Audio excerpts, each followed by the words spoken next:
も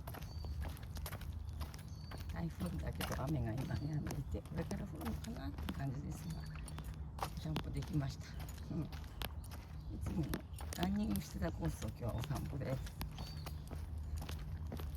久しぶりにこのコースを歩いてみています。昨日も結局雨が午後も一瞬やんだ隙にお散歩もできてよかったね。台風だと降ったりやんだりするからね。久しぶり。